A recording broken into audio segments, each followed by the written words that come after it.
Hello बच्चों, आप सभी का सुपर कंसेप्ट क्लासेस में स्वागत है। और आज की इस वीडियो में आप लोगों को क्लास 12 ज्योग्राफी का very very important subjective questions कराने वाला हूं। तो आप लोग वीडियो को पूरा देखिए।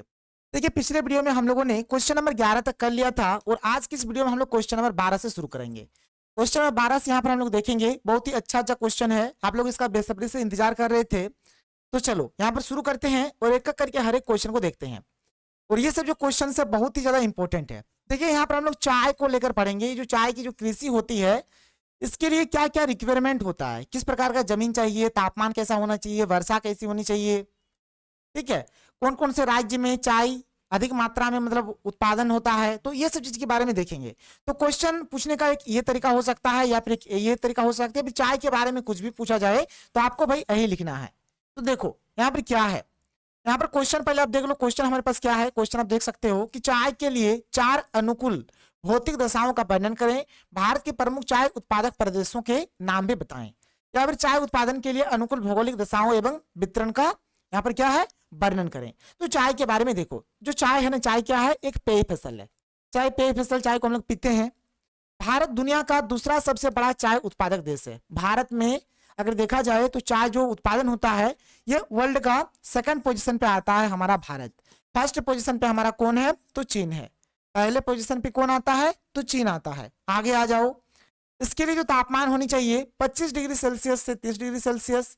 जो वर्षा होनी चाहिए 150 से 200 सेंटीमीटर। मिट्टी लेटराइट मिट्टी वाली ढालू भूमि होनी चाहिए। ढालू भूमि होनी चाहिए और लेटराइट मिट्टी इसके लिए उपयोगी है। आर्द्रता देखा जाए तो चाय के पत्तियों के लिए उच्च आर्द्रता होनी चाहिए। आर्द्रता यहाँ पर उच्च होनी चाहिए। जलवायु गर्म तथा आर्द्र जलवायु होनी चाहिए। जलवायु कैसा होना चाहिए, यहाँ पे गर्म तथा आर्द्र। मजदूर का बात किया जाए तो चाय के पौधों को लगाने तथा तोड़ने के लिए सस्ते मजदूर की आवश्यकता पड़ती है। यानी सस्ते कम दाम पे यहाँ पर मजदूर की आवश्यकता होती है।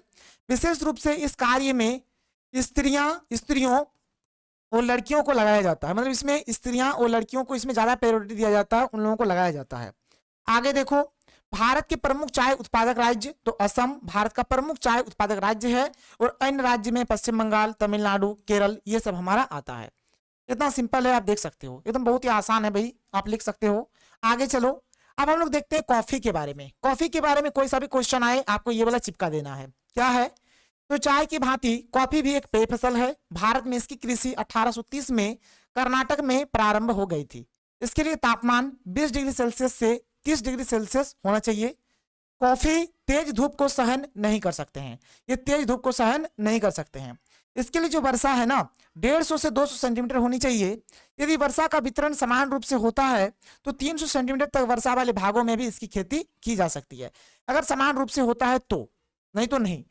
इसके लिए जो वर्षा है 150 से 200 सेंटीमीटर होनी चाहिए। आगे आ जाओ। अगर बात करें मिट्टी का, तो कॉफी की खेती के लिए अधिक उपजाऊ मिट्टी की आवश्यकता होती है। इसके लिए लावा के लाल मिट्टी अथवा दोमट मिट्टी उपयोगी है। लावा का जो लाल मिट्टी है या फिर जो दोमट मिट्टी है इसके लिए उपयोगी होता है। भूमि का अगर बात करें तो कॉफी के पौधों के लिए यह आवश्यक है कि वर्षा का पानी इनकी जड़ों में जमा न रहे, क्योंकि इससे इसकी जड़ें सड़ जाएंगे। पहाड़ी ढालों पर इसकी खेती होती है, मतलब वहां पर जल जमा नहीं होना चाहिए इनके जड़ों में, नहीं तो फिर ये सड़ जाएंगे, गल जाएंगे। मजदूर बिल्कुल वही बात है, यहाँ पर भी सस्ते मजदूर चाहिए। और उत्पादक राज्य में कर्नाटक, केरल, तमिलनाडु, ये सब क्या है, इसके उत्पादक राज्य है। आगे आओ। अब हम लोग बात करते हैं चावल। One of the most important, very very important question है भाई। देखो चावल, चावल क्या है, ऐसे क्वेश्चन आए चाहे ऐसे आए, चावल को लेकर अगर आता है तो चावल हमारा एक खाद्य फसल है। चावल खाने का एक फसल है, ठीक है। आगे क्या है, तापमान। तापमान क्या होनी चाहिए, तो जिस समय हम लोग चावल को रोपेंगे यानी जिस समय हम लोग धान को रोपेंगे उस समय का जो तापमान है ये 21 डिग्री सेल्सियस होना चाहिए। बीज की अवस्था में जो तापमान होनी चाहिए भाई, बस इसमें आप 3 बढ़ा दो, यानी कि 24 डिग्री सेल्सियस होनी चाहिए। और काटते समय, जिस समय हम लोग काटेंगे उस समय फिर से आप यहाँ पर 3 बढ़ा दो, यानी कि 27 डिग्री सेल्सियस होनी चाहिए। तो तापमान कुछ इस प्रकार से होनी चाहिए। और जिस समय हम लोग धान को काटेंगे उस समय आसमान साफ होनी चाहिए, तभी धान को काटा जाता है। जैसे कि बादल वगैरह मौसम में धान को काटा नहीं जाता है। अगर वर्षा का बात करें तो इसमें 100 से 200 सेंटीमीटर वर्षा होनी चाहिए। अगर जलवायु का बात करें तो चावल की खेती के लिए उष्ण आर्द्र जलवायु होनी चाहिए। और मिट्टी का अगर बात करें तो इसमें चिकनी एवं दोमट मिट्टी होनी चाहिए। अगर हम लोग बात करें भाई भूमि का, खेत का, तो आप देखना जहां पर भी धान वगैरह जहां पर रोपा जाता है खेत एकदम समतल होता है और उसको चारों तरफ से बांध दिया जाता है, चारों तरफ से बांध दिया जाता है मिट्टी से। आगे देखो यहाँ पर आगे लिखा हुआ है आपका भूमि। भूमि कैसी होनी चाहिए? इसके लिए समतल भूमि होनी चाहिए जो चारों ओर से ऊंची मेड़ से घिरी हुई हो। मेड़ से घिरा हुआ होता है, मेड़ से। खेत का जो साइड साइड होता है उसको आप लोग क्या बोलते हो अपनी लैंग्वेज में, आप लोग कमेंट करके बता देना। पर यहाँ पर हिंदी में इसको मेड़ बोला जाता है। तो चारों तरफ जो खेत का जो, जैसे खेत हो गया, खेत चारों तरफ क्या होता है? ये मेड़, ये चारों तरफ जो होता है इसको मेड़ बोलते हैं। तो मेड़ से इसको घेर दिया जाता है। मजदूर का बात करें तो चावल की खेती के लिए पर्याप्त मात्रा में स्थानीय और सस्ते मजदूरों की आवश्यकता होती है। इसमें स्थानीय मजदूर और सस्ते मजदूर की आवश्यकता होती है। उत्पादक राज्य का बात करें तो इसमें प्रमुख राज्य में आ जाएंगे हमारे पश्चिम बंगाल, उड़ीसा, छत्तीसगढ़, तमिलनाडु, असम, हरियाणा। अन्य राज्य में कर्नाटक, मध्य प्रदेश, झारखंड, महाराष्ट्र। ये सब हो गया, इसको आप लोग लिख लो। इसके बाद अगर हम लोग आगे चले, अब बात करते हैं गेहूं का। गेहूं के बारे में देख लो। तो गेहूं भी हमारा एक खाद्य फसल है। अगर इसका तापमान का बात करें तो रोपाई के समय 10 डिग्री सेल्सियस, वृद्धि के समय 15 से 20 डिग्री सेल्सियस और पकते समय 20 से 25 डिग्री सेल्सियस ऐसी होनी चाहिए इसका तापमान। वर्षा की अगर बात करें तो गेहूं की खेती के लिए 25 सेंटीमीटर से 100 सेंटीमीटर वार्षिक वर्षा होनी चाहिए। वर्षा कितनी होनी चाहिए? 25 सेंटीमीटर से 100 सेंटीमीटर वार्षिक वर्षा होनी चाहिए। 100 सेंटीमीटर से अधिक वर्षा वाले क्षेत्र में गेहूं की फसलें नष्ट हो जाती है। अगर यहाँ पर वर्षा अगर 100 सेंटीमीटर से अगर अधिक हो जाती है तो गेहूं का जो फसल है ये फसल नष्ट हो जाती है, इस बात का ध्यान रखना। मृदा का बात करें, अगर मिट्टी का बात करें तो गेहूं की खेती के लिए दोमट, बलुई दोमट एवं काली मिट्टी सबसे उपयुक्त है। दोमट मिट्टी, बलुई दोमट मिट्टी और काली मिट्टी इसके लिए सबसे बेस्ट है।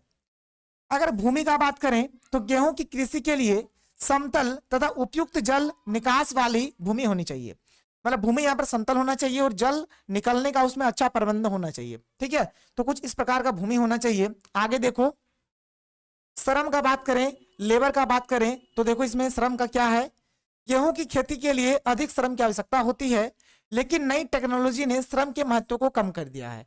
इसमें जो श्रम है इसमें थोड़ा ज्यादा मतलब इसमें काम करना होता है, लेकिन नई टेक्नोलॉजी से अभी भाई हल वगैरह जो है ट्रैक्टर के द्वारा जोत लिया जाता है तो कोई प्रॉब्लम नहीं होता है। इसके उत्पादक राज्य में हमारे उत्तर प्रदेश, मध्य प्रदेश, पंजाब, हरियाणा, राजस्थान, बिहार, गुजरात इत्यादि ये सब के सब शामिल है। ये देख लो। आगे आप आ जाओ, आगे देखो। आगे बात करते हैं कपास। कपास का क्या होगा? देखो, कपास जो है ये एक रेशेदार फसल है। कपास क्या है? एक रेशेदार फसल है। इसके लिए जो तापमान चाहिए 20 डिग्री सेल्सियस से 30 डिग्री सेल्सियस तापमान चाहिए। वर्षा की अगर बात करें तो कपास की खेती के लिए 50 सेंटीमीटर से 75 सेंटीमीटर के मध्य वार्षिक वर्षा होनी चाहिए। वर्षा यहाँ पर 50 सेंटीमीटर से 75 सेंटीमीटर तक होनी चाहिए। मिट्टी कैसी होनी चाहिए? तो इसके लिए काली मिट्टी, ठीक है, काली मिट्टी बहुत यूजफुल होता है कपास की खेती के लिए। काली मिट्टी का, ठीक है, काली मिट्टी, यहाँ पर आप दोमट मिट्टी कमा देके लिख देना, काली मिट्टी, दोमट मिट्टी, ये सब बहुत उपयोगी होता है। इसको आपने लिखा। आगे देखो, मजदूर का बात करें तो कपास से रेशे चुनने के लिए सस्ते मजदूर की आवश्यकता होती है, विशेष रूप से महिलाओं की आवश्यकता होती है। इसके उत्पादक राज्य में पंजाब, हरियाणा, ठीक है, उत्तर राजस्थान, गुजरात, महाराष्ट्र, आंध्र प्रदेश, कर्नाटक, तमिलनाडु, ये सब इसमें शामिल है। आगे आ जाओ, आगे देखो, आगे हमारे पास क्या है। देखो अगला क्वेश्चन, क्वेश्चन नंबर 17, ये बहुत ही ज्यादा इंपॉर्टेंट है, यानी वेरी वेरी इंपॉर्टेंट क्वेश्चन है। देखो क्या है कि भारत में कृषि की प्रमुख समस्याओं का वर्णन कीजिए। मतलब भारत में जो कृषि होती है इसकी क्या क्या समस्या है, इसको लेकर आपको यहाँ पर लिखना है। देखो भाई, यहाँ पर भारत जो हमारा है ना, यहाँ पर आप खेतों का अगर आकार देखोगे तो छोटा छोटा आकार का खेत मिलेगा, ये एक समस्या है। सिंचाई के लिए पानी का कमी है, ये समस्या है। समय पर वर्षा नहीं होती है, ये समस्या है। यहाँ के जो किसान है, मतलब मैक्सिमम किसान भाई प्रशिक्षित नहीं है, उनको प्रशिक्षण नहीं मिला है कि किस प्रकार से खेती बाड़ी किया जाए, नई टेक्नोलॉजी का ज्ञान नहीं है। तो ये सब प्रॉब्लम्स है। आगे देखो, मैं आपको बताता हूँ। पहला देखो, भूमि का असंतुलित वितरण, यानी भूमि कहीं अधिक मात्रा में है तो कहीं कम मात्रा में है। जहां पर अधिक मात्रा में वहां तो अच्छी तरीके से कृषि वगैरह होता है, जहां कम मात्रा में वहां पे होता नहीं है। तो भूमि का असंतुलित वितरण, कहीं पर कृषि योग्य भूमि बहुत अधिक मात्रा में है तो कहीं पर ना के बराबर है, कहीं पर है ही नहीं। कृषि जोतों का छोटा आकार, मतलब जो कृषि योग्य जो खेत है, खेत का आकार क्या है? छोटा है। हमारे देश में जोतों यानी कि खेत का आकार बहुत छोटा है। हमारी सामाजिक व्यवस्था के पिता की जमीन पर अनेक उनके पुत्रों में बराबर बांट दी जाती है, जिससे खेतों का आकार छोटा होता जा रहा है। यहाँ पर देखो, एक तो छोटा आकार है ये है, और पीढ़ी दर पीढ़ी क्या चल रहा है कि बाप का संपत्ति बेटा को मिलेगा। अब जब तक बाप था तो खेत तो इतना बड़ा था, अब इसका अगर 3 बेटा है तो 3 पार्ट में बांट देगा खेत, तो देखो कितना छोटा छोटा टुकड़ा में बट गया खेत। तो वही बात यहाँ पे लिखा गया है। आगे देखो, आगे क्या है आपका, मिट्टी की उपजाऊ शक्ति का कम होना। एक ही भूमि पर बार बार एक ही किस्म की फसल बोने से मिट्टी की उपजाऊ शक्ति कम हो जाती है, यह भी एक समस्या है। अगला है आपका प्रशिक्षण का अभाव। देश के अधिकांश ग्रामीण इलाकों में किसानों को प्रशिक्षण नहीं दिया जाता और कृषि की नवीनतम जानकारियां नहीं दी जाती। इससे कृषि उपज में वृद्धि नहीं होती और किसानों की आर्थिक स्थिति में सुधार नहीं होता। विशेष करके जो गांव के जो किसान है उनको नई टेक्नोलॉजी का ज्ञान नहीं है, प्रशिक्षण नहीं दिया जाता है, जिसके चलते उनको मतलब कुछ खास डेवलप नहीं कर पाते हैं। उनका आर्थिक स्थिति कुछ खास सुधरता नहीं है, जैसे पहले थे वैसे ही हुए रह जाते हैं। इसके बाद देखो आगे क्या है, किसानों की गरीबी और कर्जा। यहाँ के जो किसान है, भारत के जो किसान है मैक्सिमम गरीब है और कर्ज के तले दबे हुए हैं। भारत में अधिकतर किसान गरीबी की समस्या से जूझ रहे हैं और कर्ज से दबे हुए हैं, और कर्ज से दबे हुए भी है। सिंचाई, भारत के हर एक क्षेत्र में सिंचाई की सुविधा नहीं है। हर एक क्षेत्र में अगर देखा जाए तो सिंचाई की सुविधा भी नहीं है। ये हो जाएगा। आगे बढ़ो, समाज में कृषि कार्य की निम्न प्रतिष्ठा। आप देखो भाई, अगर हमारा ऐसा समाज बन गया है कि जो किसान है या फिर जो खेती बाड़ी करता है उसको छोटा समझा जाता है, उसका अच्छा प्रतिष्ठा नहीं है समाज में। हमारे समाज में कृषि कार्य को निम्न प्रतिष्ठा दिया जाता है। पढ़े लिखे नौजवान कृषि कार्य पसंद नहीं करना चाहते हैं, बल्कि वह सरकारी नौकरी करना पसंद करते हैं। ये बात है, देखो अभी के टाइम का ये बात है। सरकारी नीतियां भी कृषि कार्य में उतना सहयोग नहीं कर पाते हैं। पहली पंचवर्षीय योजना में भी कृषि से सौतेला व्यवहार किया गया, तो मतलब कुछ खास यहाँ पर नहीं होता है। सरकार भी ध्यान नहीं देते। अगर सरकार की योजना आती भी है तो घूसखोर घूस खा जाते हैं, उधर ही घोटाला वगैरह करके सब खत्म कर देते हैं। इसके बाद देखो अगला पॉइंट क्या है कि किसानों की रूढ़िवादी विचारधारा। भारत के अधिकांश किसान अशिक्षित है, जो नई टेक्नोलॉजी को अपनाना ही नहीं चाहते हैं। इनका बस विचारधारा है, पहले का विचारधारा है कि हम लोग जो है पुरानी टेक्नोलॉजी से ही काम करेंगे, पुरानी परंपरा से ही हम लोग यहाँ पर खेती बाड़ी करेंगे, नई टेक्नोलॉजी को किन्हीं को यहाँ पर अपनाना नहीं है। जनसंख्या, भारत की जनसंख्या बहुत ही तेजी से बढ़ रही है। जिस जगह पर पहले खेती होती थी उस जगह पर आजकल फैक्ट्री और घर बनाए जा रहे हैं। इससे कृषि योग्य भूमि खत्म हो रही है, यह भी एक समस्या है। फिर है आपका मृदा अपरदन। मृदा अपरदन भी कृषि क्षेत्र में एक बहुत बड़ी समस्या है। इससे भी खेती बाड़ी में बहुत ज्यादा इफेक्ट पड़ता है। ठीक है, आगे देखो, आगे है हमारा कि सरकारी योजनाओं का लाभ किसानों तक ना पहुंच पाना। बहुत सारे सरकारी योजनाओं का लाभ किसानों तक नहीं पहुंच पाते हैं। कई दलाल और घूसखोर कर्मचारी घोटाला कर देते हैं। तो ये भी हमारा एक हो जाएगा इसका आंसर। कोई दिक्कत कोई प्रॉब्लम नहीं है। आगे आ जाओ, आगे देखो अगला क्वेश्चन में 18 क्या है कि भारत में कृषि की विशेषताओं का वर्णन कीजिए। भारत में जो कृषि होती है इसका क्या क्या विशेषता है, इसके बारे में आपको बताना है। तो देखो पहला कि भारत के अधिकांश लोग क्या है, कृषि पर निर्भर है। अधिकतर लोग कृषि पर निर्भर है। हमारे देश की कृषि में श्रम की प्रधानता है, यहाँ पर श्रम को ज्यादा महत्व दिया जाता है। भारतीय कृषि पूरी तरह से मानसून पर निर्भर है। जो भारतीय कृषि है ये कंप्लीटली क्या है, मानसून पर डिपेंड है। भारत में जलवायु परिवर्तन के कारण कई प्रकार की फसलें उगाई जाती है। भारत कृषि वर्षा पर आधारित है। अगर वर्षा सामान्य होगी तो फसल भी अच्छा होगा। अत्यधिक वर्षा और वर्षा में कमी होने से फसलें नष्ट हो जाती है। देखो यहाँ पर जैसे आप पॉइंट बना के लिखोगे ना, तो आप एक चीज हमेशा याद रखना कि पहला पॉइंट लिखने के बाद एक लाइन छोड़ोगे, फिर आप दूसरा पॉइंट लिखोगे, फिर एक लाइन छोड़ना है, फिर आपको अगला पॉइंट लिखना है, फिर एक लाइन छोड़ना है, फिर अगला पॉइंट, फिर एक लाइन छोड़ना है, फिर आपको अगला पॉइंट लिखना है। इस बात का हमेशा ध्यान रखना, इस चीज को आपको यहाँ पर ध्यान से देखना है। प्राचीन काल से ही कृषि का भारतीय संस्कृति पर बहुत प्रभाव पड़ता है और साथ ही भारतीय संस्कृति की रक्षा भी होती है। ठीक है, कृषि से ही भारतीय संस्कृति का रक्षा भी होता है। ब्रिटिश काल से ही देश के राष्ट्रीय आय में कृषि का महत्वपूर्ण योगदान रहा है। भारतीय कृषि देश की जीडीपी को बनाए रखता है। देश का जो जीडीपी है, सकल घरेलू उत्पाद जो है, ये कृषि ही बनाए रखता है। बहुत सारे उद्योग कृषि पर आधारित है। अगर कृषि नहीं होगी तो ये सारे उद्योग बंद हो जाएंगे। सही बात है भाई, बहुत सारे उद्योग क्या है, कृषि पर डिपेंड है। अगर कृषि ही नहीं होगी तो ये उद्योग भी बंद हो जाएंगे। भारतीय कृषक गरीबी के कारण खेती में पूंजी निवेश कम करता है। भारतीय कृषि में अधिकांश कृषि कार्य पशुओं के द्वारा होता है। जो भी काम होता है वो किसके द्वारा होता है, पशुओं के द्वारा होता है। भारतीय कृषि का बात हो रहा है, मतलब ये लोग नई नई टेक्नोलॉजी को अपनाना कम चाहते हैं। भारतीय कृषि में जोत इकाइयों की संख्या अधिक है तथा उनका आकार छोटा है। मतलब खेतों की संख्या बहुत है खेत आपको, लेकिन वहां छोटे छोटे खेत आपको देखने को मिलेंगे। भारतीय कृषि उत्पादन मुख्यतः प्रकृति पर निर्भर रहता है। ये किस पर निर्भर रहता है, प्रकृति पर ये निर्भर रहता है। आगे आ जाओ, आगे देखो, देखिए हमारे पास अगला क्वेश्चन क्या है, क्वेश्चन नंबर 19 कि भारत में कृषि के नवीनतम विकास का वर्णन कीजिए। या फिर क्वेश्चन ऐसे पूछा जा सकता है, मतलब ये क्वेश्चन या तो ऐसे आ सकता है, या फिर ऐसे आ सकता है, या फिर ऐसे आ सकता है, या फिर ऐसे आ सकता है। किसी भी प्रकार से हमारा क्वेश्चन पूछा जा सकता है। देखो क्या है कि भारत में स्वतंत्रता प्राप्ति के पश्चात कृषि विकास के महत्वपूर्ण नीतियों का वर्णन करें, या फिर कृषि उत्पादन में वृद्धि के लिए सरकार द्वारा किए गए उपाय सुझाइए, या फिर स्वतंत्रता के पश्चात भारतीय कृषि में सुधार हेतु सरकार द्वारा किए गए किन्हीं 4 उपायों का वर्णन करें। देखो यहाँ पर क्या बोल रहा है, जैसे कि स्वतंत्रता के बाद भारत में कृषि को डेवलप करने के लिए, कृषि का विकास करने के लिए क्या क्या कदम उठाए गए हैं, कौन कौन सा नियम कानून बनाया गया है, इसके बारे में यहाँ पर आपको लिखना है। तो देखो यहाँ पर क्या है कि स्वतंत्रता के बाद भी काफी समय तक खाद्यान्नों की कमी बनी रही थी। कृषि में विकास के लिए सरकार ने अनेक कार्यक्रम आरंभ किए, जैसे अधिक उपज देने वाली बीजों का उपयोग करना। पहला क्या क्या, मतलब वैसे बीज का उपयोग किया गया जो अधिक फसल दे। उर्वरक का उपयोग किया गया। नई टेक्नोलॉजी का उपयोग किया गया। किसानों को आसानी से कम ब्याज वाले ऋण उपलब्ध कराना इत्यादि। किसानों को कम ब्याज में ऋण दिया गया, जैसे होता है ना किसान क्रेडिट कार्ड से जो लोन मिलता है उसका ब्याज बहुत ही कम होता है। सरकार ने मैक्सिको से उन्नत गेहूं के बीज तथा फिलीपींस से चावल की अच्छी किस्मों के बीज आयात किए। इसके अतिरिक्त उर्वरक तथा कीटनाशक दवाओं का भी प्रयोग किया जाने लगा। मतलब देखो यहाँ पर अच्छी किस्म का यहाँ पर बीज का यूज हुआ, उर्वरक, ठीक है, यानी कि सार वगैरह जो होता है, डीएपी, यूरिया जो भी है, नई टेक्नोलॉजी, ये सब चीज का यूज किया गया। किसानों को कम दाम पे, मतलब कम रेट पे, कम इंटरेस्ट पे ब्याज दिया गया। इसका विवरण निम्नांकित है। देखो पहला देखो सिंचाई। देखो सिंचाई में क्या किया गया, अधिक उपज लेने के लिए सिंचाई की क्षमता बढ़ाई गई। 2000 से 2001 में 8.47 करोड़ हेक्टेयर भूमि पर सिंचाई की जाने लगी। भाई अगर आपको ये डेटा अगर याद नहीं रहता तो मत इसको याद करो, बस आप इसको याद करो कि अधिक उपज लेने के लिए क्या किया गया, तो सिंचाई का जो क्षमता है इसको बढ़ाया गया। बस आप इतना लिखो, अगर ये डाटा याद अगर आपको नहीं रहता तो। फिर क्या किया गया, अधिक उपज वाले बीजों का उपयोग किया गया, जो अभी ऊपर में पढ़ाया गया। आप इसमें लिख देना क्या यहाँ पर क्या किया गया है कि वैसे बीजों का उपयोग किया गया जो हमें अधिक उपज दे, जहां से हमें अधिक मात्रा में फसल मिले। इसके बाद उर्वरक का प्रयोग किया गया, जो अभी मैंने बताया।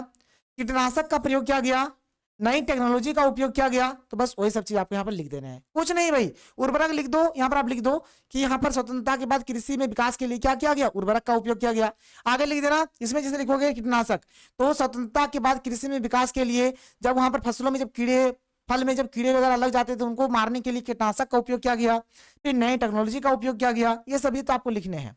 ऋण यानी किसानों को कम दाम पर, किसानों को कम इंटरेस्ट पे ब्याज यानी कि लोन दिया गया। आगे देखो जमींदारी प्रथा का अंत। पहले जो जमींदारी प्रथा था इसका अंत हो गया। जैसे ही स्वतंत्रता हुआ उसके बाद क्या हुआ, ये जमींदारी प्रथा का भी अंत हो गया। जमींदारी प्रथा का राम नाम सत्य हो गया। ये जो जमींदारी प्रथा होता था इसमें किसानों का बहुत शोषण होता था, लेकिन इसको भी स्वतंत्रता के बाद हटा दिया गया। आगे आ जाओ, अगला क्वेश्चन क्या है। अगला क्वेश्चन है कि भारतीय कृषि पर वैश्वीकरण के प्रभाव पर टिप्पणी लिखें। यहाँ पर वैश्वीकरण बोलो या फिर भूमंडलीकरण बोलो, दोनों का मतलब एक ही होता है। देखो क्या है भाई इसका उत्तर, भारतीय कृषि पर वैश्वीकरण के प्रभाव निम्न प्रकार से है। क्या क्या है, पहला देखो कि भारत में निर्वाह कृषि के साथ साथ व्यापारिक कृषि का तेजी से विकास हुआ है। आजकल भारत के किसान वैसे फसल उगाते हैं जिसमें उत्पादन में लाभ अधिक होता है। तो इसमें देखो पहला क्या प्रभाव पड़ता है कि भारत के लोग, मतलब भारत के जो किसान है वो उस टाइप के फसल उगाते हैं जिसमें उनको ज्यादा मुनाफा हो, ज्यादा बेनिफिट हो, तो वैसे फसल को ये उगाते हैं। भारतीय किसान अपनी फसल का उत्पादन अधिक करने के लिए आधुनिक औजारों का उपयोग करते हैं। आधुनिक औजार, आधुनिक जो न्यू मॉडर्न जो टेक्नोलॉजी है उस चीज का इन लोग यूज करने लगे। भारतीय किसान अपने खेतों में अच्छी किस्म के बीज लगाते हैं जिससे पैदावार ज्यादा हो तथा मुनाफा भी अधिक हो। अच्छे किस्म का इन लोग बीज लगाते हैं। वैश्वीकरण के कारण भारत के बहुत सारे कृषि उत्पाद के निर्यात में वृद्धि हुई। यहाँ पर निर्यात में भी वृद्धि होता है, मतलब हमारे देश का जो सामान है वो दूसरे देशों में भेजा जाता है। इसके चलते हुआ, तो ये वैश्वीकरण के कारण ही संभव हो पाया। अगला क्वेश्चन है कि रोपण कृषि किसे कहते हैं। रोपण कृषि के बारे में बताना है। तो रोपण कृषि एक प्रकार की वाणिज्यिक कृषि है। यह कृषि व्यापक क्षेत्रों में किया जाता है, बड़े क्षेत्रों में किया जाता है। इसमें चाय, कहवा, काजू, रबड़, केला अथवा कपास की फसल उगाई जाती है। इस प्रकार की कृषि में बड़ी मात्रा में श्रम और पूंजी की आवश्यकता होती है। तो ये हो जाएगा हमारा रोपण कृषि का डेफिनेशन। आगे आ जाओ, आप आगे देखो। ये क्वेश्चन भाई one of the most important है, वेरी वेरी है। आप देख लो क्या है कि वर्षा जल संग्रहण क्या है, भारत में इसकी आवश्यकता क्यों है, या फिर वर्षा जल संग्रहण क्या है तथा वर्षा जल संग्रहण के उद्देश्य एवं लाभ को लिखें। दोनों में से कोई सा भी क्वेश्चन है, बात एक ही है। वर्षा जल संग्रहण मतलब क्या होता है कि वर्षा का जो जल है उसको हम लोग जमा करके इकट्ठा करके रखेंगे ताकि आने वाले समय में इन फ्यूचर के लिए हम लोग उसका यूज कर सके। तो देखो, भविष्य के उपयोग के लिए वर्षा के जल को किसी खास माध्यम से इकट्ठा करना तथा बाद में इसका उपयोग करना वर्षा जल संग्रहण कहलाता है। समझ गए वर्षा जल संग्रहण किसको बोलते हैं, बोलेंगे हम लोग कि वर्षा जल संग्रहण में किसको बोलेंगे, भविष्य के उपयोगी, मतलब भविष्य के लिए क्या करेंगे हम लोग, जो भी मतलब वर्षा का जो जल होगा उसको किसी माध्यम से हम लोग स्टोर करके रखेंगे, ठीक है, और फिर उसका हम लोग आगे यूज करेंगे, इसी को क्या बोलेंगे, वर्षा जल संग्रहण बोलेंगे। वर्षा जल का संग्रहण गड्ढों के रूप में, तालाबों में, कुओं में इत्यादि रूप में किया जाता है। अब बात करेंगे इसके क्या लाभ है, इसके क्या उद्देश्य है, इसकी क्या आवश्यकता है। देखो, पहला, अगर हमने वर्षा जल संग्रहण कर दिया तो इसका उपयोग हम लोग बाद में गर्मी के दिनों में भी कर सकते हैं, गर्मी के दिन में हम लोग इसका यूज कर सकते हैं। किसी कारण यदि किसी साल वर्षा कम होती है तो इसका उपयोग हम लोग सिंचाई के रूप में भी कर सकते हैं। आगे देखो, वर्षा के दिनों में रोड जल से पूरी तरह से भर जाते हैं, अतः वर्षा जल संग्रहण करके रोड को जल लिखना, ठीक है, जल से पूरी तरह से भरने से रोका जा सकता है, यानी जल को हम लोग पूरी तरीके से भरने से वहां पर रोक सकते हैं। वर्षा जल संग्रहण करके भूम जल स्तर बढ़ाया जा सकता है, भूम जल स्तर जो है उसको भी बढ़ाया जा सकता है। जल की बढ़ती मांग को पूरा करना, जल का जो बढ़ती जो मांग है इसको भी हम लोग पूरा कर सकते हैं। वर्षा जल संरक्षण मृदा अपरदन और बाढ़ को रोकती है, ये मृदा अपरदन को रोकती है, बाढ़ को रोकती है। वर्षा जल संरक्षण पैसे बचाता है और बिजली बिल कम करता है। वर्षा जल संग्रह रखेंगे तो पैसे कम, मतलब पैसे बचेगा, बिजली का बिल कम आएगा तो पैसा बचेगा। वर्षा जल संरक्षण से आयातित पानी की आवश्यकता कम हो जाती है, कहीं से पानी मंगाने का जरूरत नहीं होता है। जल की सतही प्रवाह को कम करता है, ये जल की सतही प्रवाह को क्या करता है, कम कर देता है। आगे चलो, जल के व्यर्थ बर्बादी को रोकता है, भूम जल प्रदूषण को रोकना तथा जल की गुणवत्ता को बनाए रखता है, तटीय क्षेत्र में लवणीय जल के प्रवेश को रोकता है। तो इतने सारे भाई इसके आंसर हो जाएंगे, इतने सारे पॉइंट्स हो जाएंगे। आगे आ जाओ, देखो जल संभर क्षेत्र, जल संभर क्षेत्र किसको बोलेंगे, पहला आप इस चित्र को देख सकते हो। जल संभर क्षेत्र क्या होता है, जल संभर एक ऐसा क्षेत्र है जिसका जल एक बिंदु की ओर प्रवाहित होता है। आप देख सकते हो, इस डायग्राम को देखो, आप समझ जाओगे। देखो यहाँ पे क्या है, इसी को यहाँ पे देखो, ये जो जल है एक बिंदु में, देखो एक यहाँ पे एक बिंदु टाइप का है, तो इसी में प्रवाह होती है, ठीक है, इसी को क्या बोलेंगे, जल संभर क्षेत्र बोलेंगे। क्या बोलेंगे इसको हम लोग, इसको हम लोग बोलेंगे जल संभर क्षेत्र, देख लो, ठीक है, क्या बोलेंगे इसको, जल संभर क्षेत्र बोलेंगे। आगे आ जाओ, ये जो जल संभर प्रबंधन है इसका क्या उद्देश्य है, तो पहला है कि जल संभर प्रबंधन में मिट्टी एवं जल संरक्षण पर जोर दिया जाता है ताकि जैव मात्रा उत्पादन में वृद्धि हो सके। इसमें मिट्टी और जल का संरक्षण पर ज्यादा ध्यान दिया जाता है। इसका प्रमुख उद्देश्य भूमि एवं जल के प्राथमिक स्रोतों का विकास, द्वितीय संसाधन पौधों एवं जंतुओं का उत्पादन इस प्रकार करना जिससे पारिस्थितिकी असंतुलन पैदा न हो, मतलब किसी भी प्रकार से कोई पर्यावरण में दिक्कत ना हो, कोई पारिस्थितिकी असंतुलन यहाँ पर पैदा न हो।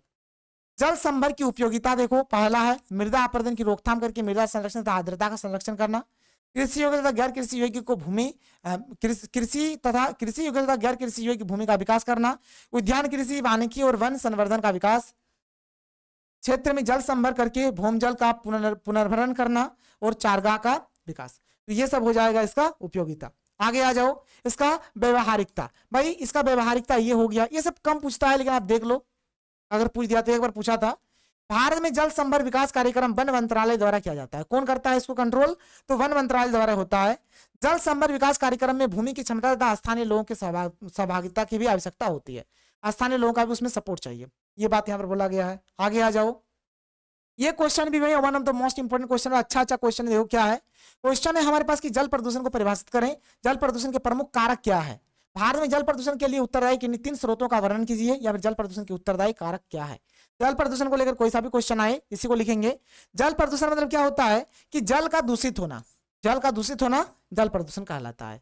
उसी प्रकार से वायु का दूषित होना वायु प्रदूषण, वायु का दूषित होना वायु प्रदूषण, उसी प्रकार से हम लोग लिखेंगे। देखो अब ये जल का दूषित होना इसका मतलब क्या है, जब जल में कुछ ऐसे पदार्थ मिल जाते हैं जिससे जल की गुणवत्ता कम हो जाती है, साथ ही जल का रंग एवं गंध बदल जाते हैं एवं सजीवों के लिए हानिकारक हो जाते हैं, तब उस जल को दूषित जल कहा जाता है। और जल का दूषित होना ही क्या कहलाता है, जल प्रदूषण कहलाता है। इतना सिंपल वे में मैंने लिखा है, देखो ठीक है, ये हो गया हमारा जल प्रदूषण, यानी जल का दूषित होना ही क्या कहलाएगा, जल प्रदूषण कहलाएगा। जल प्रदूषण के कारण देखो, पहला है आपका औद्योगिक अपशिष्ट, यानी फैक्ट्री वगैरह से जो भी कूड़ा कचरा होता है उसको पानी में, नदियों में बहा दिया जाता है, तो जिससे हमारा क्या होता है, जल प्रदूषण होता है। तो ये कारखानों और उद्योगों से निकलने वाले प्रदूषित पदार्थों को नदियों में बहा दिया जाता है, जिससे जल प्रदूषण होता है, मैंने बता दिया। आगे देखो, घरों का अपशिष्ट, घरों का जो अपशिष्ट होता है, चाहे डिटर्जेंट, साबुन, शैम्पू, ये सबको भी क्या होता है, घर के से नली में जाके पानी में बहा दिया जाता है, इससे भी जल प्रदूषण होता है। दुर्घटनाएं, जैसे पानी के भीतर जो जहाज होते हैं, जिससे वहां से तेल रिसाव हो, कोई परमाणु पतन हो गया, तो ये सबसे भी क्या होता है, हमारा यहाँ पर जल प्रदूषण होता है। देखो लिखा हुआ है कि परिवहन के लिए तेल ले जाने वाली जहाज और मशीन लीक हो जाते हैं और भारी मात्रा में तेल जल पर फैल जाता है, जो पानी में रहने वाले जीवों के लिए कई समस्याओं का कारण बनता है, तो इससे भी जल प्रदूषण हमारा होता है। फिर आपका भूमिगत भंडारण रिसाव, है ना, भूमिगत क्या मान के चलो पाइप लगा हुआ है उसमें, ठीक है, उसमें पेट्रोलियम या फिर कोई भी गैस वगैरह जा रही है, तो कभी कभार क्या होता है, वे क्या होता है, पाइपलाइन कभी लीक कर जाते हैं, तो ये तो वातावरण के साथ साथ पानी को भी क्या करते हैं, प्रदूषित करते हैं। वही चीज यहाँ पर लिखा हुआ है। फिर समुद्र में डंपिंग है, कूड़ा कचरा को जब समुद्र वगैरह में, महासागर वगैरह में फेंक दिया जाता है, इससे भी हमारा जल प्रदूषण होता है, तो समुद्र डंपिंग भी हो जाएगा इसका। कृषि गतिविधियां, देखो कृषि गतिविधियां में क्या कहा जाएंगे, जैसे कि जो हमारे जो उर्वरक होते हैं, जो कीटनाशक होते हैं, ये भी जल में घुलकर क्या करते हैं, जल को प्रदूषित करते हैं। जनसंख्या वृद्धि और शहरीकरण, जनसंख्या में वृद्धि जो हो रहा है, जो शहरीकरण है, जनसंख्या में वृद्धि और शहरीकरण से अपशिष्ट पदार्थों के उत्पादन में वृद्धि हो रही है, जिससे नदियों में बहाया जा रहा है और जिससे जल प्रदूषण हो रहा है। ये जो आपका जनसंख्या में वृद्धि हो रहा है, ये जो शहरीकरण है, इससे भी क्या हो रहा है, जो अपशिष्ट पदार्थ है, जो गंदगी वाले जो सामान है, उसको नदियों में बहा दिया जाता है, जिससे हमारा जल प्रदूषण हो रहा है।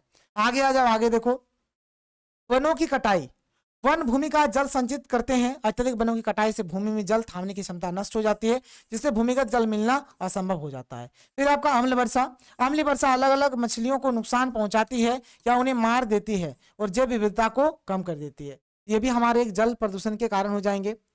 सामाजिक और धार्मिक प्रथाएं, आप देखना कि मूर्तियों का विसर्जन जल वगैरह में क्या कर दिया जाता है, जिससे जल का पानी प्रदूषित हो जाता है। इसको रोकने के उपाय क्या है, पहला कि प्रत्येक घरों में सेप्टिक टैंक होना चाहिए।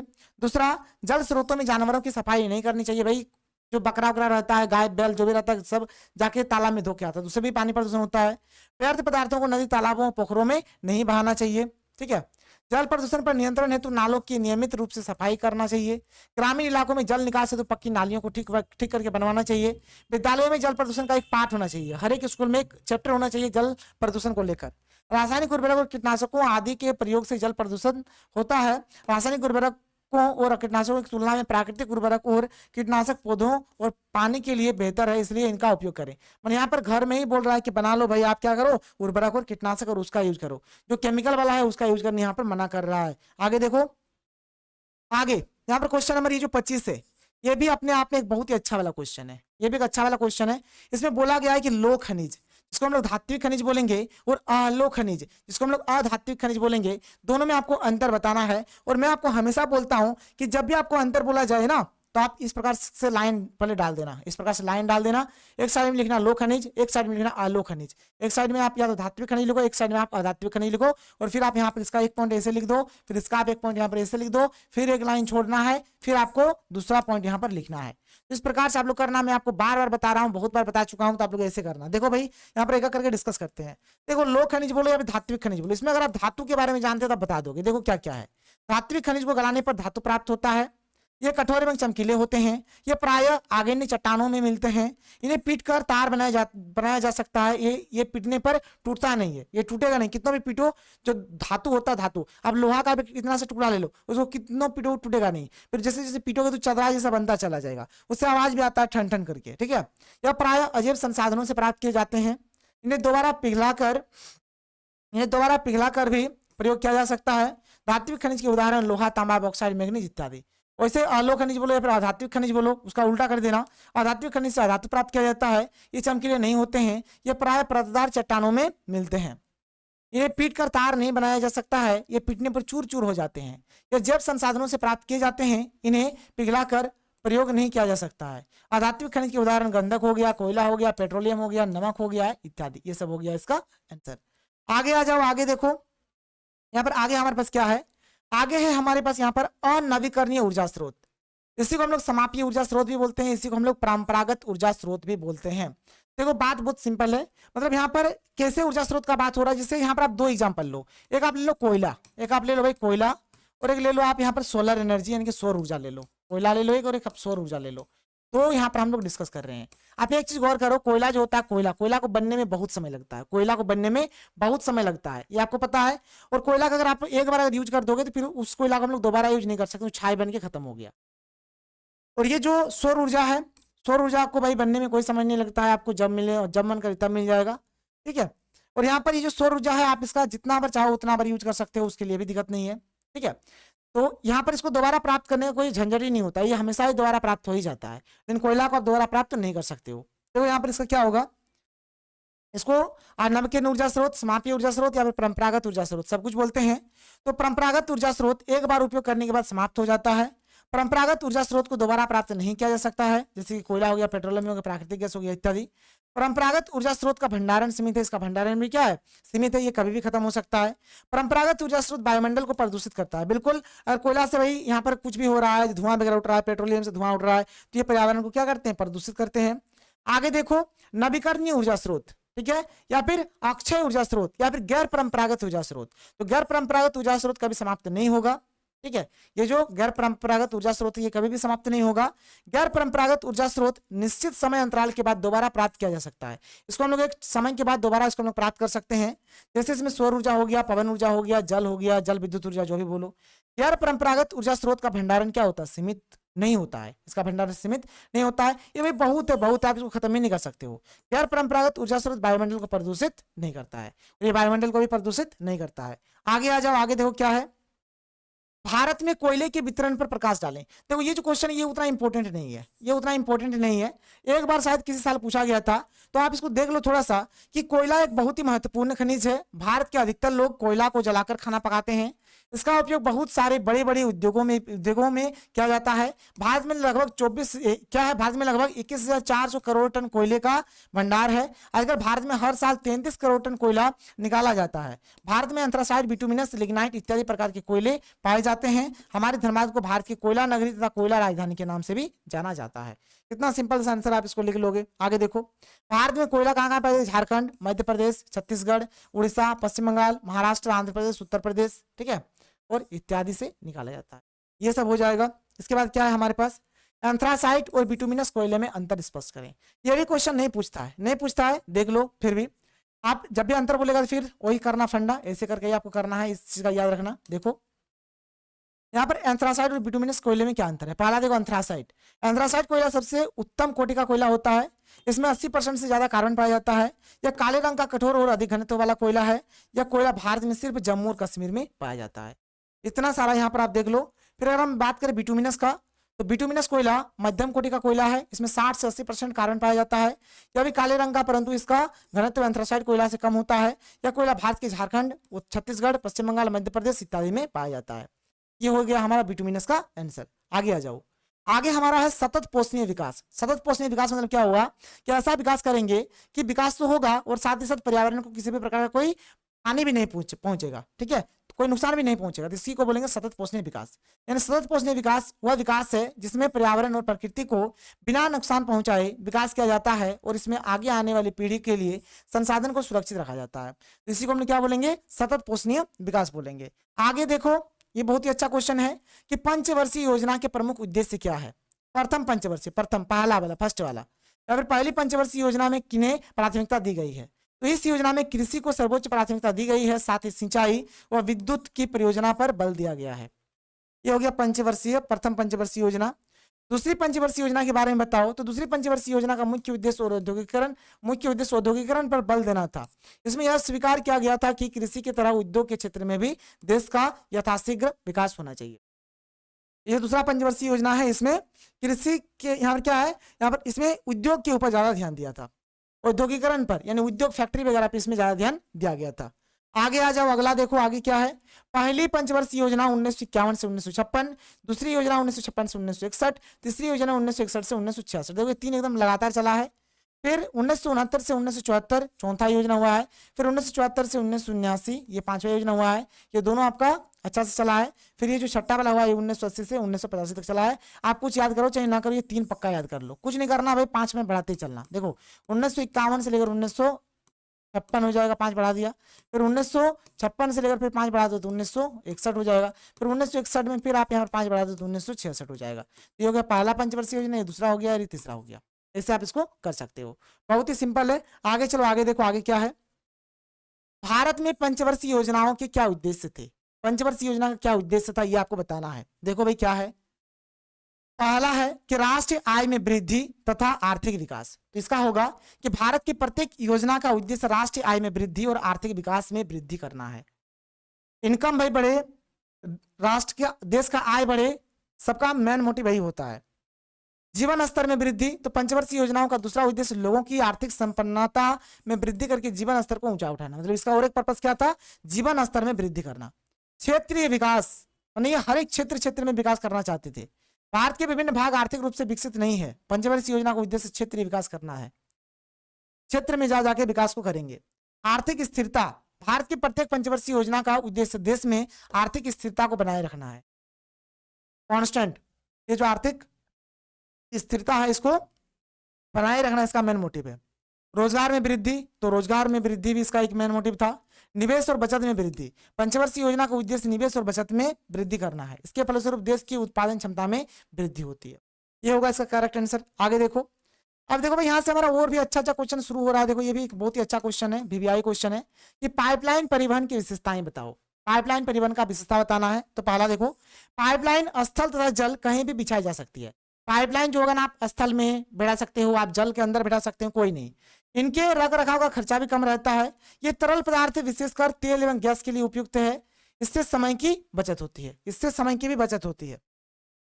इससे प्रदूषण का खतरा नहीं है, ऊर्जा की भी बचत होती है। पाइपलाइन परिवहन दुर्गम और उबड़ खाबड़ धरातल पर भी बनाना संभव है। माल उतारने या लादने का झंझट नहीं है, माल उतारने लादने का झंझट यहाँ पर नहीं है। ठीक है, ये जो आपका पाइपलाइन, क्योंकि इसमें भाई पाइप के माध्यम से जाएगा ना, पाइप के माध्यम से जाएगा, यहाँ पर माल उतारना, माल लोड करना ऐसा तो कुछ बनता ही नहीं है। आगे क्या है, पाइपलाइन परिवहन की हानि। अब हानि भी तो देख लो, लाभ तो हमने पढ़ लिया, हानि भी तो देखना है। देखो क्या है, पहला है कि पाइपलाइन परिवहन एक बार बिछाने के बाद इसकी क्षमता में वृद्धि नहीं की जा सकती। जहां तक बैठा दिया है वहीं तक हो गया, और उसको आगे एक्सटेंड नहीं किया जा सकता है। पाइपलाइन की सुरक्षा करनी भी कठिन है, भूमिगत पाइपलाइन की सुरक्षा करना भी कठिन है। दोनों एक ही बात है, ये वाला और ये वाला एक ही बात है। चलो कोई नहीं, आप दोनों में से एक लिखना। भूमिगत पाइपलाइन की मरम्मत में कठिनाई आती है। पाइपलाइन के टूट जाने में अधिक हानि की संभावना है। अगर पाइपलाइन टूट जाएगा तो उसमें क्या होगा, अधिक हानि होगा, इस चीज का यहाँ पे संभावना है। आगे आ जाओ, आगे देखो अगला क्वेश्चन हमारे पास क्या है कि पाइपलाइन तरल पदार्थों एवं गैस के परिवहन का सर्वोत्तम साधन है, व्याख्या कीजिए। देखो इसका आंसर होगा कि पाइपलाइन तरल पदार्थों एवं गैसों के परिवहन का सर्वोत्तम स्थान है, क्योंकि पहला, पाइपलाइन भूमिगत होते हैं, पाइपलाइन जो है वो जमीन के अंदर है, वो भूमिगत होते हैं। दूसरा, पाइप जिन वस्तुओं का बना होता है वह करीब सैकड़ों वर्ष तक खराब नहीं होते। पाइप जिससे बना हुआ है वो लगभग 100 सालों तक भाई उसमें कोई भी दिक्कत नहीं होगा, वो खराब नहीं होगा। यहाँ पर देखो अगला क्या है कि चोरी का डर नहीं रहता, कोई चोरी नहीं कर सकता है। रख रखाव में कम खर्चा तथा पर्यावरण क्या है, सुरक्षित होता है। पर्यावरण में सुरक्षित रहता है, इसमें रख रखाव भी में भी कोई प्रॉब्लम नहीं है। आगे देख लो, देखो महामार्ग क्या है, महामार्ग किसको बोलते हैं, तो किसी देश के मुख्य नगरों को जोड़ने वाली पक्की सड़कों को महामार्ग कहा जाता है। देश के भीतर राज्यों की राजधानियां तक पहुंचने वाली सड़कें भी महामार्ग के अंतर्गत ही आती है। ये हो गया महामार्ग का आपका डेफिनेशन। आगे चलो, देखो हमारे पास अगला क्वेश्चन क्या है, और ये जो क्वेश्चन है बहुत ही ज्यादा इंपॉर्टेंट है। यहाँ पर है कि परिवहन तथा संचार में अंतर स्पष्ट करें। मतलब आपको एक साइड में परिवहन लिखना है, एक साइड में आपको संचार लिखना है, और ये दोनों के बारे में आपको बताना है। देखो भाई परिवहन क्या होता है, पहले हम लोग परिवहन के बारे में जानते हैं। परिवहन माने ये होता है कि कोई भी मान के चलो वस्तु है या फिर कोई भी व्यक्ति है, किसी वस्तु या फिर किसी भी व्यक्ति का एक स्थान से दूसरे स्थान तक आना या फिर जाना, इसे को क्या बोला जाएगा, परिवहन बोला जाएगा। देखो लिखा है कि एक स्थान से दूसरे स्थान से माल का लाना और ले जाना अथवा सवारियों का आना जाना परिवहन कहलाता है। यातायात के साधन जैसे कि बस हो गया, रेल हो गया, वायुयान हो गया, जलयान हो गया, ये सब हो गया। अब ये सब देखो भाई या तो पेट्रोल से चलेगा, डीजल से चलेगा, सबसे चलेगा ना, कोई मतलब फ्यूल चाहिए। यातायात के साधनों को 3 भागों में विभाजित किया गया है, एक आपका जल यातायात, एक आपका थल यातायात, एक आपका वायु यातायात। तो 3 यातायात में यहाँ पर डिवाइड किया गया है। यहाँ पर क्या है, आगे देख लो, आगे आप यहाँ पर देखो, आगे यहाँ पर क्या है आपका, अगला है आपका कि प्राचीन काल में पशुओं द्वारा खींची जाने वाली गाड़ियां यातायात के साधन थे, और बहुत पुराने में समय में क्या था भाई, पशुओं से भी मतलब गाड़ी खींचा जा रहा था। तो ये जो यातायात के जो साधन है, चाहे आपका गाड़ी हो गया, बस हो गया, टेम्पो हो गया, ट्रेन हो गया, हवाई जहाज, जल जहाज, जो भी है, ये सब के लिए ईंधन चाहिए। ये साधन पेट्रोल, डीजल तथा विद्युत शक्ति से चलते हैं, तो ये सबसे ये चलते हैं। ये हो गया। अब आप आगे आ जाओ, आगे देखो, आगे है आपका संचार। परिवहन में क्या होता था, किसी वस्तु को या फिर किसी व्यक्ति को एक स्थान से दूसरे स्थान तक पहुंचाना ही हमारा परिवहन कहलाता था। संचार में क्या होगा, कोई समाचार या फिर कोई विचार को एक स्थान से दूसरे स्थान तक भेजना ही क्या कहलाता है, संचार कहलाता है। संचार के साधनों में से आपका डाक आ जाएगा, तार आ जाएगा, टेलीफोन आ जाएगा, इंटरनेट आ जाएगा, ये सब आ जाएगा। संचार के साधनों को 4 भागों में भी बांटा गया है, एक आपका डाक, एक आपका तार, एक आपका टेलीफोन, एक आपका इंटरनेट। ठीक है। प्राचीन काल में संचार के साधन नहीं थे, परिवहन के साधनों का ही प्रयोग किया जाता था। पहले के समय में भाई कोई संचार का कोई साधन नहीं था, कहीं चिट्ठी भी ले जाना तो कोई आदमी ही ले जाता था। ठीक है। ये साधन विद्युत तरंगों से चालित होता है। संचार जो होता है वह विद्युत तरंगों से चालित होता है, उससे चलता है। आगे आ जाओ, आगे क्या है? अगला क्वेश्चन बहुत ही ज्यादा इंपॉर्टेंट है कि सड़क मार्ग के क्या फायदे हैं। सड़क मार्ग के फायदे के बारे में बताना है। या फिर क्वेश्चन अगर ऐसे आए कि भारत में सड़क मार्ग रेल मार्ग की अपेक्षा अधिक सुविधाजनक है, क्यों? तो देखो यहाँ पर कुछ नहीं करना, सड़क मार्ग के फायदे बोलो, सड़क मार्ग के लाभ बोलो, या फिर सड़क मार्ग की विशेषता। अगर विशेषता भी आता है ना, अगर विशेषता भी अगर आता है तब भी आप यही लिखोगे, तब भी आप यही लिखोगे। तो पहला क्या है कि सड़क का निर्माण आसान है, सड़क का निर्माण करना आसान होता है। इसका निर्माण उबड़ खाबड़ क्षेत्रों में भी किया जा सकता है। सड़कों का निर्माण कम खर्चीला है।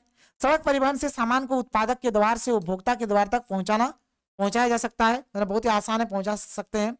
सड़क यातायात के सामान को बार बार उतारना चढ़ाना नहीं पड़ता है। सड़क यातायात कम दूरी के लिए विशेष रूप से लाभदायक है। अति शीघ्र खराब हो जाने वाली वस्तुओं को लाना ले जाना सुविधाजनक है। सड़कों का रख रखाव भी आसान है। तो ये हो गया सड़क का विशेषता या फिर क्यों सड़क उपयोगी है। ये क्वेश्चन भाई वेरी इंपॉर्टेंट है, VVI क्वेश्चन। स्वर्णिम चतुर्भुज राजमार्ग या फिर स्वर्णिम चतुर्भुज महामार्ग। देखो क्या है स्वर्णिम चतुर्भुज राजमार्ग या फिर महामार्ग क्या है? इन महामार्गों की 4 विशेषताएं अभिव्यक्त कीजिए। ये क्वेश्चन ऐसे भी आ सकता है, देखो और में लिखा हुआ है कि स्वर्ण चतुर्भुज क्या है, यह व्यापार को कैसे प्रभावित करता है। तो देखो भाई क्या है, स्वर्णिम चतुर्भुज योजना एक राष्ट्रीय राजमार्ग परियोजना है जिसे 1999 में प्रधानमंत्री अटल बिहारी वाजपेयी ने शुरू किया था। किसने शुरू किया है? अटल बिहारी वाजपेयी ने।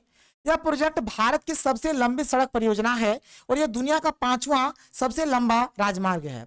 इस परियोजना के तहत 4 मुख्य शहरों को जोड़ा गया है। इनमें से हमारा दिल्ली है, मुंबई है, चेन्नई है, कोलकाता है। ये 4 शहरों को जोड़ा गया है।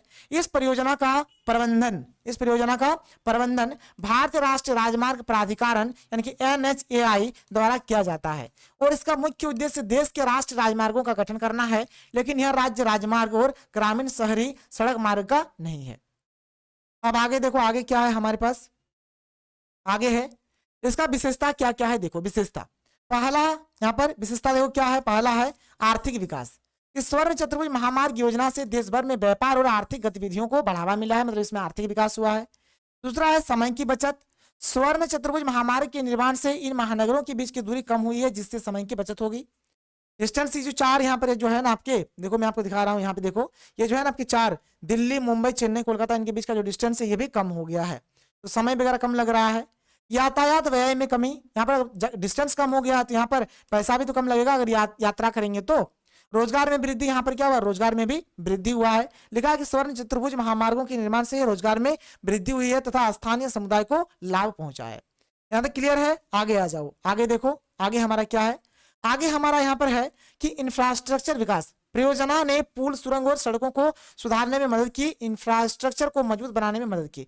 मतलब पुल, सुरंग ये सब को सुधारा गया, जिससे पूरा जो इंफ्रास्ट्रक्चर है वो अच्छा डेवलप कर गया। पर्यटन को बढ़ावा मिला, इस परियोजना से पर्यटन को भी बढ़ावा मिला, पर्यटन। ठीक है, आगे आ जाओ। ये देखो ये एक अच्छा क्वेश्चन, देखो कितना सारा है इसमें। आयात, निर्यात, व्यापार संतुलन, अनुकूल संतुलन, प्रतिकूल संतुलन, सबको हम लोग इतने में ही देखेंगे। देखो क्या है, जब एक देश से दूसरे देश में वस्तुएं एवं उत्पाद भेजे जाते हैं तो उसे निर्यात कहते हैं। जैसे हमारा देश भारत है, मान के चलो हमारा देश भारत से हम लोग क्या कर रहे हैं, कोई देश को चावल भेज रहे हैं तो उसको क्या बोलेंगे, निर्यात बोलेंगे। फिर आगे है कि जब एक देश में दूसरे देश से वस्तुएं एवं उत्पाद मंगाए जाते हैं तो उसे आयात कहते हैं। कोई दूसरे देश से हम लोग भारत कोई सामान मंगा रहे हैं तो उसको हम लोग आयात बोलेंगे। आयात एवं निर्यात के अंतर को व्यापार संतुलन कहा जाता है। अब ये आयात और ये जो निर्यात यानी ये जो इंपोर्ट एक्सपोर्ट जो है, इसका जो डिफरेंस होगा, जो अंतर होगा, इसी को क्या बोला जाएगा, व्यापार संतुलन। इसको क्या बोलेंगे, व्यापार संतुलन बोलेंगे। यदि निर्यात का मूल्य आयात मूल्य से अधिक है, देखो निर्यात का अगर मूल्य जो है वो आयात से अगर अधिक है तो इसे व्यापार का अनुकूल संतुलन कहा जाता है, इसको अनुकूल संतुलन बोलेंगे। इसके विपरीत जब निर्यात का मूल्य आयात मूल्य से कम होता है तो इसे व्यापार का प्रतिकूल संतुलन कहा जाता है। मतलब बात यहाँ पर सिंपल है, अगर निर्यात का मूल्य अगर ज्यादा होगा तो इसको अनुकूल संतुलन बोलेंगे, और अगर आयात का मूल्य यहाँ पर क्या होगा, आयात का मूल्य अगर यहाँ पर ज्यादा होगा तो उसको हम लोग प्रतिकूल संतुलन बोलेंगे। देखो मैंने लिख दिया है, एकदम सिंपल सा है, अब इसको देख लो, इसको आप नोट कर लो। आगे आ जाओ, आगे देखो, भारत के प्रमुख आयातों के बारे में बताइए, क्या क्या होता है आयात यहाँ से। तो मशीनें, पेट्रोलियम, इलेक्ट्रॉनिक सामान, सोना चांदी, उर्वरक, रसायन, अलोह धातुएं इत्यादि, ये सब हो जाएगा। प्रदूषण और प्रदूषक के बीच अंतर बताइए। देखो भाई बहुत ही अच्छा और बहुत ही इंपॉर्टेंट क्वेश्चन है। अंतर बोलेगा तो भाई बीच में एक लकीर डाल ही देना, एक साइड में प्रदूषण और एक साइड में एक मिनट, यहाँ पर क्वेश्चन में थोड़ा मिसप्रिंट है, थोड़ा मिसप्रिंट। देखो ये प्रदूषण और ये थोड़ा प्रदूषक होगा, प्रदूषक, प्रदूषक, ठीक है। प्रदूषण और प्रदूषक में आपको अंतर बताना है, तो कुछ नहीं करना भाई, मतलब आप जब लिखोगे तो एक साइड में आप प्रदूषण लिखना, बीच में एक लकीर और एक साइड में प्रदूषक, ठीक है। इस पर से लाइन डाल देना, इसका एक पॉइंट ऐसे लिखो, इसका एक पॉइंट ऐसे लिखो, फिर एक लाइन छोड़ो, फिर एक पॉइंट इसका ऐसे लिखो, फिर इसका एक पॉइंट ऐसे लिखो। तो ऐसे कर करके आपको लिखना है। तो देखो यहाँ पर क्या है क्या नहीं है। सबसे पहले देखते हैं प्रदूषण। प्रदूषण किसको बोलेंगे, तो एक यहाँ पर पहला पॉइंट यहाँ पर लिखना आप लोग कि मानवीय क्रियाकलापों से उत्पन्न अपशिष्ट उत्पादों से पर्यावरण में परिवर्तन होते हैं या हानिकारक होते हैं, जिसे प्रदूषण कहते हैं। मतलब क्या है कि जो मानव का जो क्रियाकलाप है, मानव का जो क्रियाकलाप है से मानव क्रियाकलापों से उत्पन्न अपशिष्ट उत्पादों से पर्यावरण में क्या होता है, परिवर्तन होता है। मतलब हम लोग बहुत सारे ऐसे चीज है, जैसे कि अभी मान के चलो कि हम फैक्ट्री लगा दी, फैक्ट्री से धुआं उठेगा, तो धुआं उठेगा तो इससे क्या होगा, पर्यावरण में परिवर्तन आएगा। इससे क्या हो रहा है, पर्यावरण में हमारा क्या हो रहा है, प्रदूषण फैल रहा है। प्रदूषण के प्रकार में क्या क्या आ जाएंगे, देखो इसमें 4 प्रकार होते हैं हमारे। एक हो गया आपका जल प्रदूषण, दूसरा हो गया आपका वायु प्रदूषण, तीसरा हो गया आपका भूमि प्रदूषण, चौथा हो गया आपका ध्वनि प्रदूषण। इतना आपको लिख देना है। प्रदूषक में देखो, प्रदूषक ये पदार्थ अथवा उत्पाद है जो प्रदूषित करने का कार्य करते हैं। मतलब जो प्रदूषित करने का काम करेगा उसी को क्या बोलेंगे, प्रदूषक। जैसे मान के चलो धुआं, बहुत ही खतरनाक धुआं आ रहा है जो प्रदूषण का काम कर रहे हैं, तो उसको धुआं को क्या बोलेंगे, प्रदूषक बोलेंगे। प्रदूषक 2 प्रकार के होते हैं, एक होता है प्राकृतिक प्रदूषक और एक होता है मानवीय प्रदूषक। 2 प्रकार के होते हैं, प्राकृतिक प्रदूषक और मानवीय प्रदूषक। यहाँ तो कोई प्रॉब्लम, कोई दिक्कत नहीं है। आप आगे आ जाओ, आगे देखो। अगला क्या है कि पर्यावरण प्रदूषण क्या है, भारत से उदाहरण देते हुए 4 प्रकार के प्रदूषण का उल्लेख करें, ठीक है। तो देखो भाई पर्यावरण प्रदूषण मतलब क्या, पर्यावरण का दूषित होना, जैसे जल प्रदूषण, जल का दूषित होना जल प्रदूषण, उसी प्रकार से पर्यावरण का दूषित होना पर्यावरण प्रदूषण। मानव क्रियाकलापों से उत्पन्न अपशिष्ट उत्पादों से पर्यावरण में परिवर्तन होते हैं, जिसे पर्यावरण प्रदूषण कहते हैं। प्रदूषण के प्रकार देखो क्या क्या है, अभी बताया गया। एक होता है वायु प्रदूषण। वायु प्रदूषण किसको बोलेंगे, तो वायु प्रदूषण के प्रमुख स्रोत है, वायु प्रदूषण के प्रमुख स्रोत है, ठीक है। क्या क्या है देखो, इसमें आप एक डैश दे सकते हो। इसके है ज्वालामुखी विस्फोट से होता है, धूल, तूफान, कारखाने, मोटर वाहन धुआं, ये सब से। जल प्रदूषण, जल प्रदूषण के प्रमुख स्रोत है तो कृषि में प्रयोग किए गए रसायन, उर्वरक, औद्योगिक अपशिष्ट, नगरीय अपशिष्ट इत्यादि। आप चाहो तो यहाँ पर पहले डेफिनेशन लिख सकते हो। वायु प्रदूषण किसको बोलेंगे, तो लेना वायु का दूषित होना वायु प्रदूषण कहलाता है। और वायु प्रदूषण के मुख्य स्रोत जिसके चलते होते हैं तो ज्वालामुखी विस्फोट, धूल, तूफान, कारखाने, मोटर वाहन का धुआं, ये सब। जल प्रदूषण में आप लिख सकते हो कि जल का दूषित होना जल प्रदूषण कहलाता है, और इसके क्या क्या स्रोत है जिससे जल प्रदूषण होता है, आप ये सब यहाँ पर लिख सकते हो। आगे आ जाओ, आगे देखो क्या है भूमि प्रदूषण। तो भूमि प्रदूषण के प्रमुख स्रोत क्या है, खनन है, वनों की अंधाधुंध कटाई है, ये सब है। ध्वनि प्रदूषण, ध्वनि प्रदूषण के स्रोत है आपका वायुयान, मोटर वाहन, रेलगाड़ियां इत्यादि, ये सब हो जाएंगे। अब आप आगे आ जाओ, आगे देखो वायु प्रदूषण। वायु प्रदूषण के बारे में बातचीत करते हैं। तो देखो वायु का दूषित होना क्या कहलाता है, वायु प्रदूषण कहलाता है। जब हानिकारक धुआं, धूल तथा गैस वायुमंडल में मिल जाती है जिससे वायु का उपयोग करने पर नुकसान हो, ठीक है, नुकसान हो, तब उसे वायु प्रदूषण कहते हैं। वायु प्रदूषण किसको बोलेंगे आप समझ गए। अब आप आगे आ जाओ, आगे क्या है वायु प्रदूषण के कारण, क्या क्या कारण है, तो पहला है आपका उद्योग। उद्योग और फैक्ट्री से जो भी धुआं निकलता है इससे वायु प्रदूषण होता है। जीवाश्म ईंधनों का जलना, जो कोयला, पेट्रोलियम, ये सब जो है, इससे जो होता है, इससे भी क्या होता है, वायु प्रदूषण, धुआं से वायु प्रदूषण होता है। क्या जीवाश्म ईंधन के दहन से बड़ी मात्रा में सल्फर डाइऑक्साइड और कार्बन मोनोऑक्साइड निकलती है, जिससे वायु प्रदूषण होता है।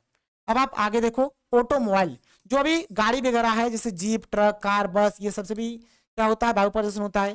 कृषि गतिविधियां, कृषि गतिविधियां क्या है, कीटनाशक और उर्वरक वातावरण में हानिकारक रसायनों का उत्सर्जन करते हैं, जिससे वायु प्रदूषण होता है, इससे भी हमारा वायु प्रदूषण होता है। जनसंख्या वृद्धि, जनसंख्या में जो वृद्धि हो रही है इससे भी हमारा क्या हो रहा है भाई, इससे भी वायु प्रदूषण। जनसंख्या वृद्धि से सर वायु प्रदूषण, जल प्रदूषण, ध्वनि प्रदूषण, सब प्रकार का प्रदूषण आप लिख देना। ये जनसंख्या वृद्धि सब में लिख देना आप। वनों की अंधाधुंध कटाई, ये जो वनों का जो अंधाधुंध कटाई हो रहा है इससे हमारा जल प्रदूषण भी हो रहा है, वायु प्रदूषण भी हो रहा है, मृदा प्रदूषण भी हो रहा है। हम सभी मनुष्यों ने अपनी सुख सुविधा के लिए वनों की अंधाधुंध कटाई की है।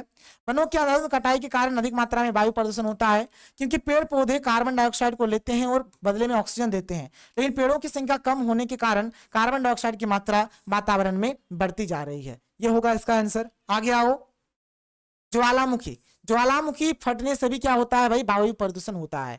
ज्वालामुखी विस्फोट आप लिख सकते हो, यहाँ पर आप इसको ऐसे लिखो, ज्वालामुखी विस्फोट लिख दो, विस्फोट, ज्वालामुखी विस्फोट, ये भी आप एक कारण लिख सकते हो। आगे आओ, वायु प्रदूषण के दुष्प्रभाव। अभी वायु प्रदूषण से क्या क्या दिक्कत हो रहा है इसको देखो।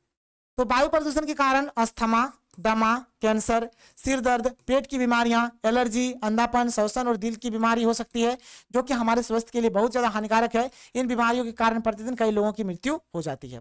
दूसरा है कि वायु प्रदूषण के कारण अम्लीय वर्षा हो रही है। इससे क्या हो रहा है भाई, अम्लीय वर्षा हो रही है।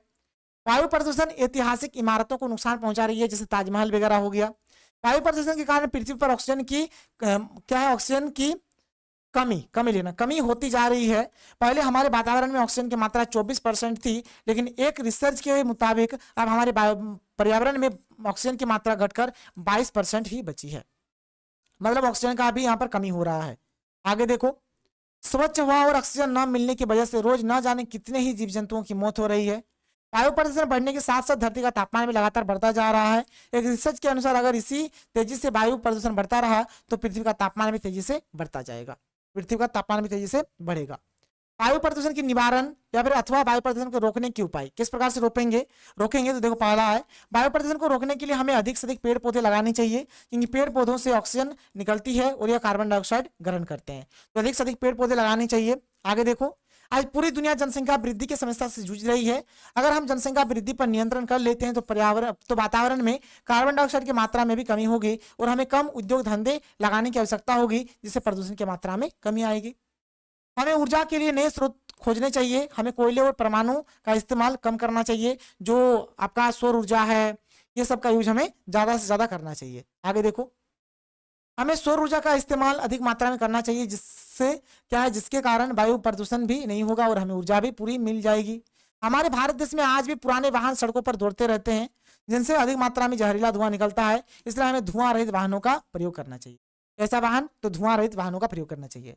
अगर हमें वायु प्रदूषण को कम करना है तो हमें अधिक मात्रा में सार्वजनिक वाहनों का उपयोग करना होगा, जिससे कम से कम प्रदूषण होगा। सार्वजनिक वाहन मतलब एक ही गाड़ी में सब कोई जाएंगे, लेकिन भाई ऐसा कोई करेगा नहीं। सबका अगर किसके पास अगर पर्सनल गाड़ी रहेगा तो भाड़ा गाड़ी में कभी नहीं जाएगा, वो पर्सनल गाड़ी में ही जाएगा। आगे देखो, वायु प्रदूषण पर नियंत्रण के लिए हमारी सरकार को नए और कड़े नियम बनाने चाहिए। अगला है कि किसी भी प्रकार के प्रदूषण पर हमें अगर नियंत्रण पाना है तो लोगों को प्रदूषण के बारे में पता होना चाहिए। हमें प्रदूषण के बारे में लोगों को सचेत करना चाहिए और स्कूलों में प्रदूषण के बारे में पाठ्यक्रम होना चाहिए, जिससे बचपन से ही बच्चों को पता हो कि किस काम को करने से प्रदूषण फैलता है। मतलब प्रदूषण के बारे में पूरा एक लेक्चर होना चाहिए, एक पाठ होना चाहिए, बच्चों को शुरू से ही बताया जाना चाहिए। आगे देखो, हमें गांव में जाकर नुक्कड़ नाटकों की सहायता से लोगों को समझाना चाहिए कि प्रदूषण हमारे स्वास्थ्य के लिए कितना हानिकारक है, तभी जाकर हम वायु प्रदूषण पर नियंत्रण पा सकते हैं। ये चीज आप लोगों ने देख लिया। आगे चलो भाई, अगला क्वेश्चन क्या है कि भारत में नगरीकरण के कारण उत्पन्न हुई पर्यावरणीय समस्याओं के बारे में लिखें। और ये एक बहुत ही अच्छा क्वेश्चन है, वेरी वेरी इंपॉर्टेंट क्वेश्चन है। तो देखो क्या क्या समस्याएं उत्पन्न हुई है। पहला हुआ है आपका ग्रीन हाउस इफेक्ट। नगरीकरण के कारण लोग बड़ी संख्या में फ्रिज, एयर कंडीशनर, मोटर कारें, मोटरसाइकिल इत्यादि का प्रयोग करने लगे हैं, जिससे क्या हो रहा है, ग्रीन हाउस इफेक्ट हो रहा है, जिससे carbon dioxide, nitrous oxide, chlorofluorocarbon यानी CFC एवं कार्बन मोनोऑक्साइड जैसी गैसें वायुमंडल में मिल रही है। इससे पृथ्वी के औसत तापमान में वृद्धि हो रही है, जो चिंता का विषय है। ये क्या है, ये एक चिंता का विषय है। जलवायु परिवर्तन। नगरीकरण के कारण वनों की अंधाधुंध कटाई हो रही है, जिससे शहरों में वृक्षों की संख्या में अत्यधिक कमी हो गई है, जिसके कारण जलवायु में परिवर्तन हो रहा है और न समय पर वर्षा हो रही है और न समय पर ठंडा और गर्मी का अनुभव हो रहा है। देखो यहाँ पर क्या हो रहा है, पेड़ पौधों वनों को अंधाधुंध काटा जा रहा है, जिससे समय पर वर्षा नहीं हो रही है, न समय पर ठंडा गर्मी, कुछ भी चीज यहाँ पर नहीं हो रहा है समय पर। आगे क्या है, जल स्तर में गिरावट। जो भूमि जल स्तर है इसमें भी गिरावट आ गया है। नगरीकरण के कारण बहुत ही अधिक मात्रा में उद्योग लगाए जा रहे हैं, जहां जल का दुरुपयोग होता है, जिससे जल स्तर में गिरावट आ गई है। जहरीली वायुमंडल। शहरों में मोटर कारों, मोटरसाइकिलों, टेम्पो, बसों, उद्योग इत्यादि से निकलने वाले धुआं वायुमंडल में मिलकर वायुमंडल को जहरीला बना रही है, तो ये हो जाएगा जहरीली वायुमंडल। इसके बाद क्या है भाई, ध्वनि प्रदूषण। इससे क्या हो रहा है, देखो नगरीकरण के कारण टीवी, लाउड स्पीकरों, मनोरंजन के अन्य साधनों तथा परिवहन के साधनों द्वारा ध्वनि प्रदूषण होता है, जिससे लोगों में चिड़चिड़ापन और बहरेपन की शिकायत बढ़ गई है। जीव जंतु पर संकट। नगरीकरण के कारण वृक्षों के अंधाधुंध कटाई की गई है, जो कई प्रकार के पक्षियों का आवास होता है, जिससे यह पक्षी संकटग्रस्त की श्रेणी में आ गए हैं। साथ ही जीव जंतुओं की कुछ प्रजातियां लुप्त होने के कगार पर है। तो देखो भाई, यहाँ पर हमारा जो ज्योग्राफी है खत्म हो जाता है, यानी सब्जेक्टिव का काम खत्म, यहाँ पर सब्जेक्टिव खत्म। अब हम लोग आते हैं ऑब्जेक्टिव में। फटाफट मैं आपको ऑब्जेक्टिव का 2 वीडियो दूंगा, वहीं से सारा क्वेश्चन आएगा। तो चलिए हम लोग मिलते हैं अगले वीडियो में। थैंक यू, जय हिंद।